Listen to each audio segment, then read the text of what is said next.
You're listening to Dakota Spotlight, a production of Forum Communications. My name is James Wolner. This is Season 6, Vanishing Act, the untold story of Kristin Diede and Bob Anderson. And I'm Jeremy Fugleberg. A quick note, this episode contains content that may be alarming to some listeners. Check the show notes for more detailed descriptions, and please, take care of yourself. And if you're listening with children, consider whether it's appropriate for them as well. This is Episode 4, Looking Over Her Shoulder. Kept her children close to her because she was afraid of him. More so than I have ever seen somebody be afraid. I drove away and she put her foot directly underneath my tire. I could see this was probably a little more complex. For one thing, the imbalance in power.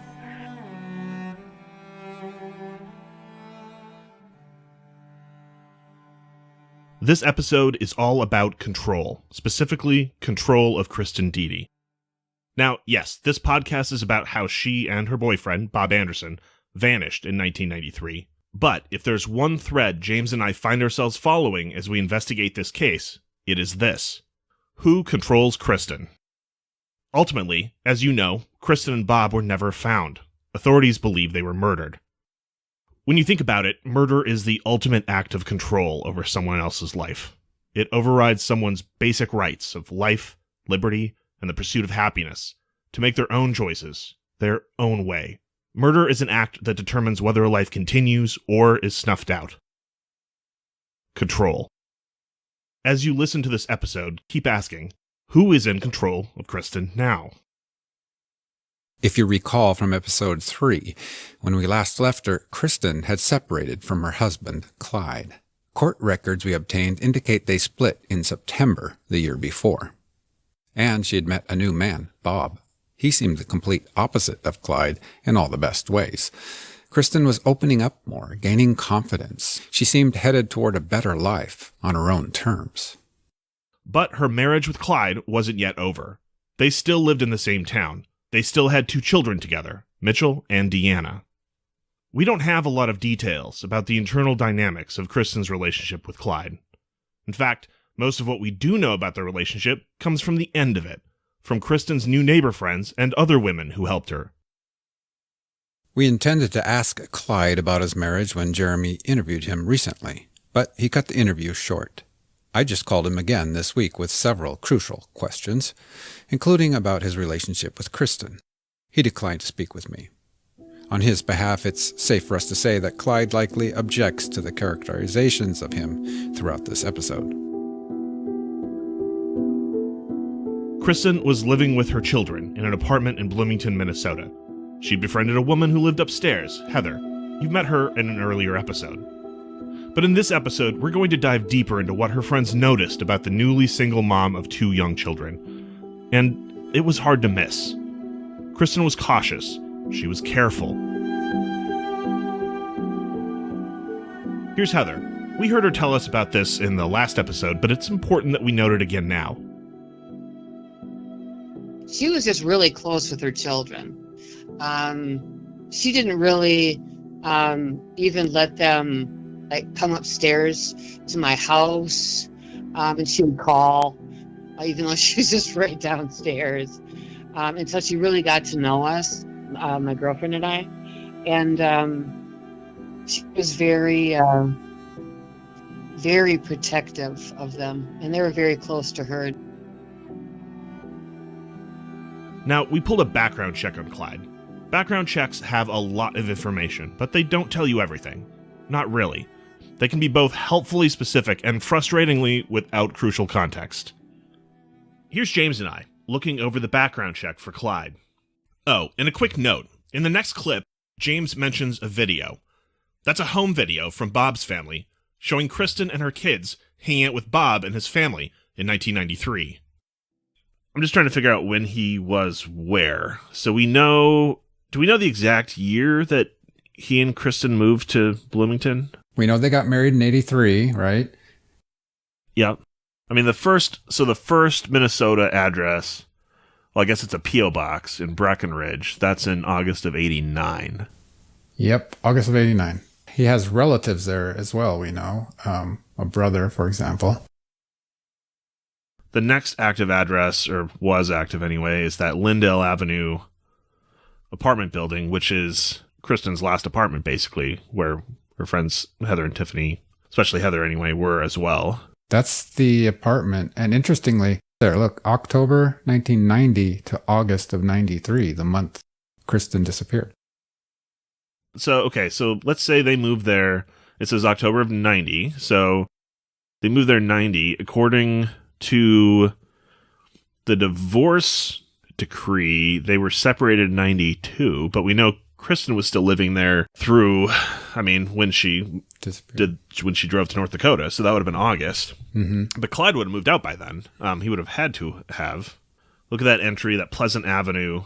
That's from April 93. We knew at some point he moved out. Right. And I'm not sure the exact timing. I'm actually going to pull up that address and see what it is. It's 2 minutes away from the apartment. Oh, it's just around the corner.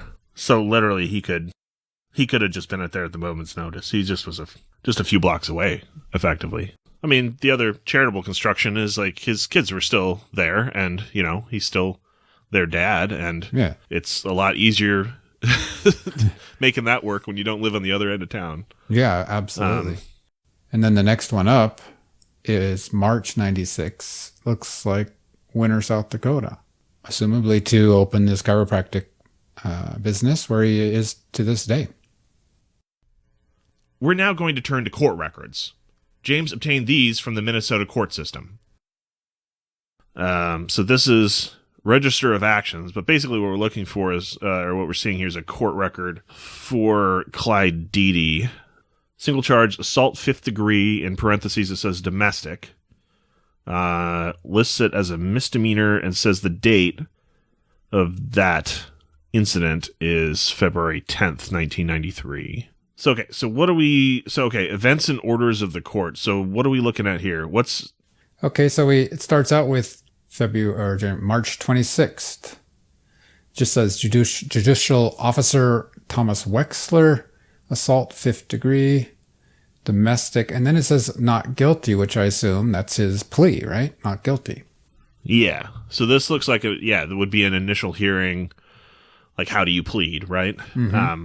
And then if he says guilty, that's one thing happens, and if he says not guilty, then presumably then you set a trial date, which I think is what happened here then. So not guilty, time to set a trial. Yep, and they set a trial date for May 25th with, Franklin J. Knoll was the judge. So about 2 months out then. The assault occurred on February 10th, according to this documentation. He pleaded not guilty on March 26th in court, and then the trial was took place on May 25th. So month and a half to the initial hearing from the incident date, and then about 2 months to the trial. Again, we don't know exactly when Bob and Kristin met, but we've just learned that it was that spring. So, actually, we have that video now. Yeah, that was in May. No, you're right, though. That May... What date was that video? Let me take a look here. I'm going to download it. Okay. Again. May 31st, 1993 is this video where we see Kristin and Bob together at... I don't know if this is Dean's house. I think it's Dean's house. It could be Bob's parents' house, but May 31st. So that's 1 week after the trial. Yeah. The trial. Yeah. That's interesting. So I think it's safe to say they met before the trial, Yes, I doubt this was their first meeting. In this video, they're hanging out like they know each other very well, very, very relaxed with each other. And hanging with the family, right? I mean, it's not a first time. So we don't know if they knew each other in February when the assault took place, but they very well may have. James sought more specifics from the court system, such as court reporter records from the hearing. He was told they had been destroyed, a standard procedure with some records. We're still seeking more information, such as a transcript of the hearings. We'll update you if we get that. If you recall, I talked to Clyde a few weeks ago on a bad phone line. I was asking him about what happened that day in February.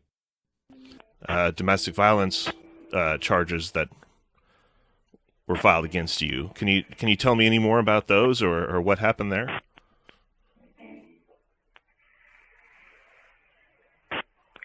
No, there were not several domestic charges filed against me.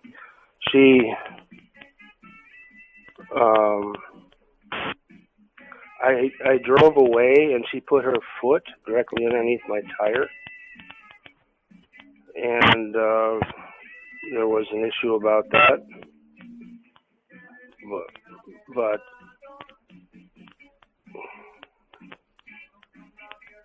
I don't care to talk about something of that nature. It's just not something I want to dredge up. Notice who did what, according to Clyde. It was Kristin putting her foot directly underneath his tire. Her action. Her choice. We'll come back to this later. But yes, Clyde was definitely right about one thing. There was an issue with what happened that day. Kristin sought out help, this time from Cornerstone, a domestic abuse shelter and advocacy program in Bloomington. Well, when she first came in, she said that he had run over her foot, and she was very distraught, and she was afraid of him. It was hard to read. This is Molly. She was working as an advocate at Cornerstone and became Kristin's caseworker, helping her as she figured out what to do about Clyde. He was threatening, and at that point, she would come to see me 2-3 times a week, even maybe more, I don't know. And she would bring any mail that she had, and we'd go over that together. Any court documents that she had, she'd bring those, and we'd go over those things together. And she really wanted to pursue this assault charge, this misdemeanor charge. It's important to note, many incidents of domestic violence go unreported and unprosecuted. Reporting domestic abuse can place the abused family member in a perilous position because it'll be obvious they spoke with the authorities. But for prosecutors to make a case, it often requires the family member to step forward. Even then, such cases aren't automatic slam dunks. For Kristin, it seemed, this had been the last straw. It was time to take action, despite the peril it could place her in. The prosecutor was great. He was a real gentle guy, and actually her judge turned out to be a very gentle man too, and they were all very, very supportive of her and guided her through the process. This took months. Seeking justice isn't always a quick process, especially for a woman without much means from another state trying to get out of a bad relationship. Kristin needed all the help she could get. Here's Molly mapping out the difficulties here at length.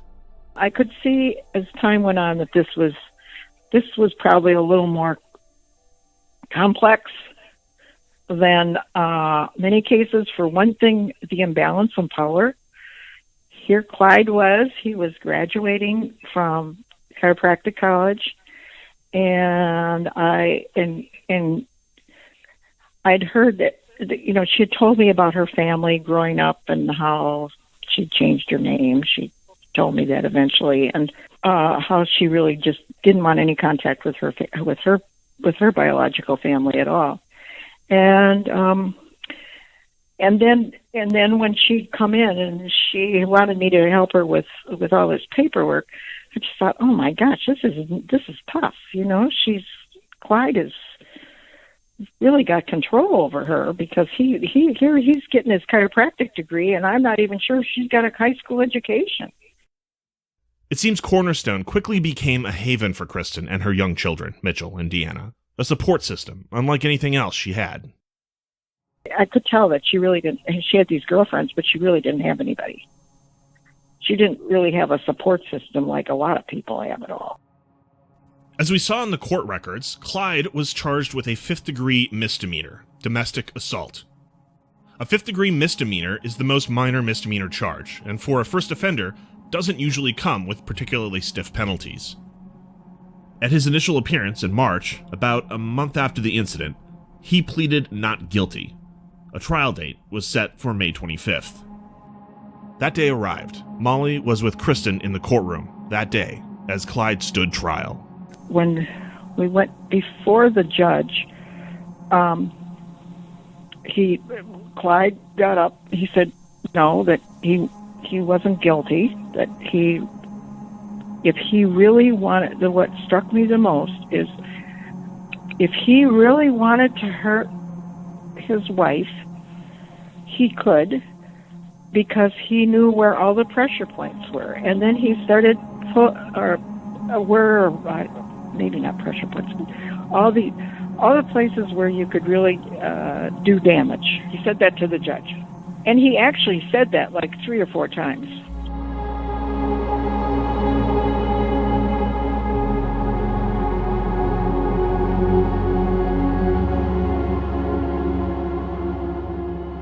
At that point, the judge said, I don't think you get it, and I'm going to give you 3 weekends in the workhouse.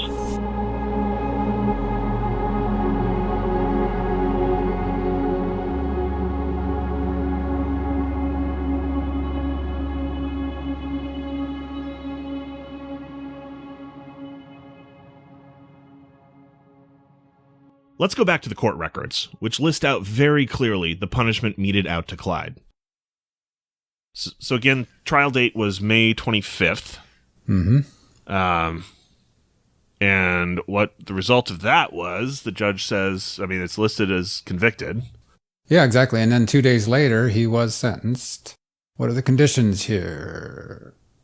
Yeah, so these look like conditions of the sentencing. They almost look like basically 2-year probation. No violence or disturbed peace violation. So, basically he couldn't get in any trouble, right?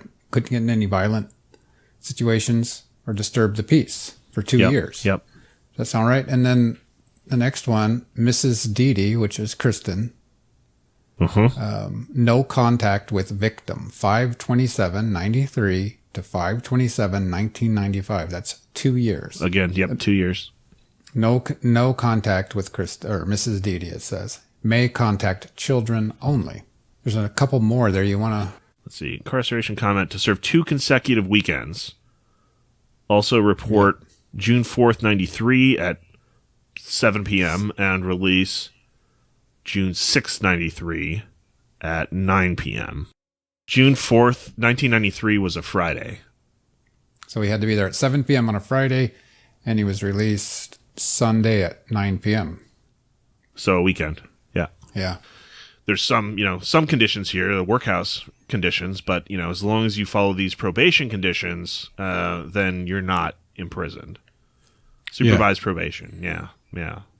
And for 2 years. So basically 2 years, you got to be on good behavior. You can't talk to your wife. You can contact your kids. You can't be caught, basically, committing violence or disturbing the peace, or get a violation for disturbing the peace.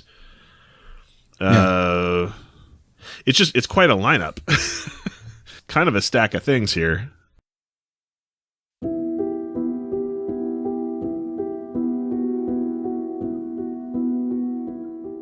Susan, who you've met in a previous episode, was at that time the executive director of Cornerstone. She recalls Molly's feelings after the judge ruled. When Molly came back from court, for the order for protection hearing, she was just flabbergasted that the judge did what the judge did, because that was not what would normally happen with a first offense.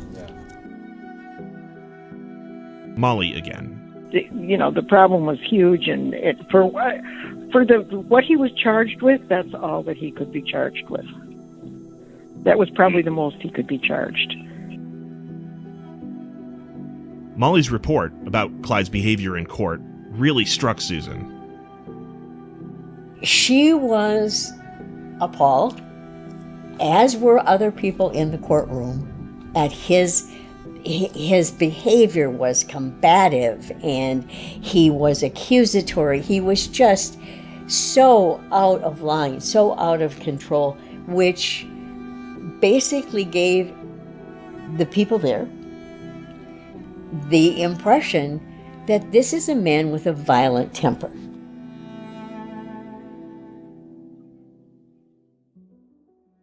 Up next, Kristin's Summer of Fear.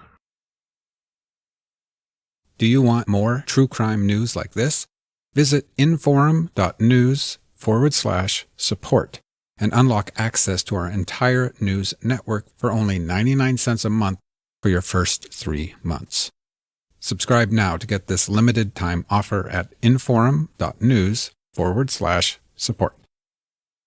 Now, back to episode 4, where Kristin's estranged husband, Clyde, had gotten a stiff sentence for domestic assault, a 5th-degree misdemeanor charge. He would spend several weekends in a workhouse, and under the 2-year no-contact order, he wouldn't be allowed to contact Kristin. If he did so, he'd be violating the terms of his probation. Here's Jeremy again. May 1993. In less than 3 months' time, Kristin would disappear. Clyde was still around. He didn't live very far away. And that weighed on Kristin. Fear is also a form of control. Heather, her friend upstairs, noticed, of course. All I can tell you is that there was a lot of fear. And that's why she always looked over her shoulder and kept her children close to her, because she was afraid of him. More so than I have ever seen somebody be afraid. Tiffany, the neighbor friend who you've met in a previous episode, had been growing closer to Kristin as a friend. It seems they had something in common. Here's what she said in James' extensive interview with her. So that's why she was kind of was really intrigued by myself and Heather, was we're two very strong women, and we're type of women like that ain't going to happen on our shift, you know. And she felt very comfortable with us. I came from kind of an abusive upbringing myself, so we kind of bonded on that at the time. Unfortunately, this all happened so quickly, within months. My relationship with her, and Heather and her relationship was probably within a year, so it was just a little blip in time. But it made a big impression on us. She made a big impression on us. As they bonded, Kristin told Tiffany more about her life, including her family. My impression was that Kristin came from a very small town, and her parents were very controlling. She had issues. I'm thinking that that's how she ended up in a relationship with her husband, because we go with what we know. And it was probably felt pretty comfortable at the time. And Kristin told her about Clyde. At least some things. Kristin is very private, first of all. I just want to say she didn't speak a lot in front of her children. And I only got bits and pieces of it because she really, I think, was embarrassed about the whole thing, you know, about her being with someone like that. But she told me just straight out that she was afraid and that he hurt her. And, you know, it just was a very scary situation, and she's trying to get out of it. And she just wanted to be happy again. Really just wanted to be normal again and have a normal life. But she always had this fear, you know. She told me he was very controlling, and that treated her like she was his daughter, like, you know, ground her and do stupid stuff like that, you know. So she was scared. Her husband would say mean things, a lot of verbal abuse. So she was stupid and ugly. And, you know, unfortunately, when we're in those situations, we start believing that stuff. That no contact order was in place, but it seems Kristin had a hard time trusting it, believing that it would make a difference. She was very secure finally, because I always felt like, and I didn't know why, obviously until the end, why she was like always like looking over her shoulder and fidgety. But a clean break is hard to do when you're a mom navigating a separation, trying to make sure your kids keep their dad in their life. That was true here. Molly recalled that Kristin once brought her kids to Clyde's place so they could see him. She believed it was important they had a dad, Molly remembered. I asked Clyde about that 2-year no-contact order when we spoke. It was a probation condition from his conviction for that misdemeanor assault. He didn't even seem to remember it. How did that work? Because from my understanding, is there was a no contact order in place at the time. How did that work with the kids' handoff?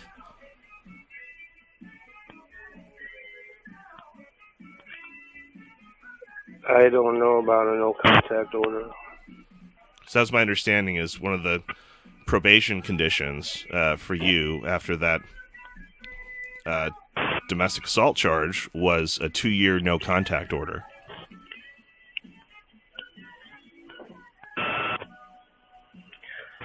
Well, apparently it wasn't stipulated. I had no interest in contacting her in any way, shape, or form. So when she turned up and left the kids, I had an opportunity to be with the kids for a while. And that was all I was interested in. It seems that wasn't the way Kristin saw it, though. There was fear. There were signs of what Kristin had gone through, but her friend Tiffany didn't realize what they were until later. Here's Tiffany. Back then, luckily, I hadn't really dealt with domestic violence and stuff, so I was kind of naive about it, but since then I've been in the situation, and so now I recognize when the things that she was saying, I kind of blew off, like, oh yeah, but I really understand that she was scared. Clyde could still see their children, Mitchell and Deanna. They were not part of the no contact order, and he and Kristin were not yet divorced. There was no child custody arrangement. He was still their father, their legal guardian. That was leverage, control. It terrified Kristin. She did not like the fact that he could just come and grab the kids and take them. She was afraid that he wouldn't bring them back. There was a time when he was coming for his visitation with his children, which she didn't like. But, she also felt that she kept it away from the kids, what was really going on. That, they had it right. He had a right to see his kids. But I remember her saying that one of the weekends prior to this weekend, I don't know if it was because he found out about Bob. I'm not sure what the situation was. But she told me, I believe she told Heather too, I think we were all together, that he had threatened that, hey, if you don't do this or that or whatever, leave him. I don't know what the situation is, but you won't see these kids again. I'll take them and leave or whatever. The timing of this was important. It seems that Clyde may have known about Bob, Kristin's boyfriend, the new man in her life, and he likely saw or knew of how her life was changing, going out with friends, perhaps wearing her clothes differently, her makeup differently. Kristin was working hard, taking chances. She was taking control of her own life, her destiny. But her fear remained, always there.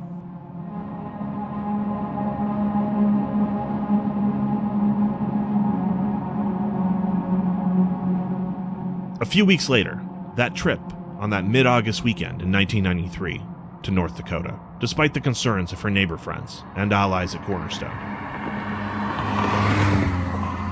Kristin and her boyfriend Bob make that fateful drive from Bloomington to Wishek, North Dakota, where they encounter Clyde and others, then disappear forever.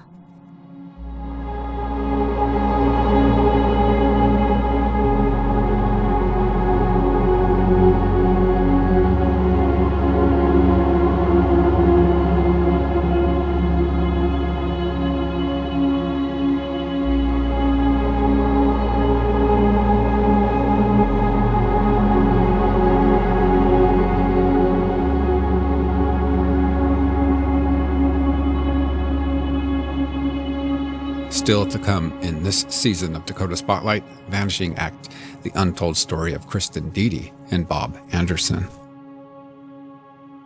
I knew straight away that we wouldn't see her again. I knew that something bad had really happened up there. Where Bob's jacket was also found.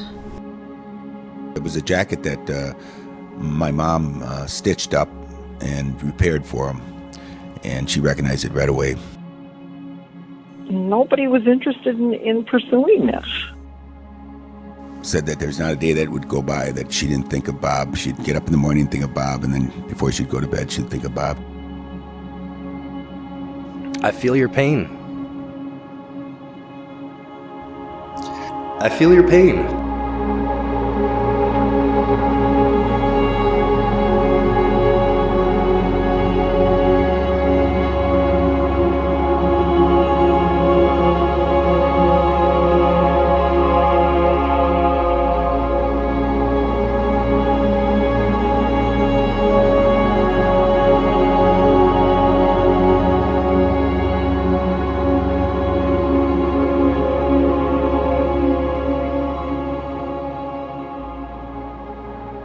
Dakota Spotlight is a production of Forum Communications. Season 6, Vanishing Act, is produced by me, James Wolner. And by me, Jeremy Fugleberg. Remember, the investigation into what happened to Kristin and Bob remains an open case. Everyone is innocent until proven guilty in a court of law. If you have any information about this case, contact law enforcement at the Logan County, North Dakota Sheriff's Office. The number is 701-754-2495. To read and research more about the case, check out the documents and photos we've uncovered at inforum.com/Dakota Spotlight. If you have any tips or information you think could help us as we continue to report this podcast, please reach out. You can contact me, Jeremy Fugleberg, via email at jfugleberg@forumcom.com. That's J, my first initial, last name Fugleberg, Fugleberg, at forumcom, that's FORUMCOMM.com. I'm also on Twitter at JFUG, that's JAYFUG. To contact me, James Wolner, email me at jwolner@forumcom.com. That's JWOLNER@forumcom.com. That's FORUMCOMM.com. Or follow me on Twitter at Dakota Spotlight. And why not join the Dakota Spotlight Facebook group? Just search Dakota Spotlight on Facebook. Please consider subscribing to the podcast on Spotify or Apple or anywhere you get your podcasts. If you like this show and want others to discover it, please consider leaving us a review and rating on Apple Podcasts. To support Dakota Spotlight, consider becoming a member of all Forum Communication news websites. To do so, head over to inforum.com/subscribe. Dakota Spotlight is a Forum Communications Company podcast.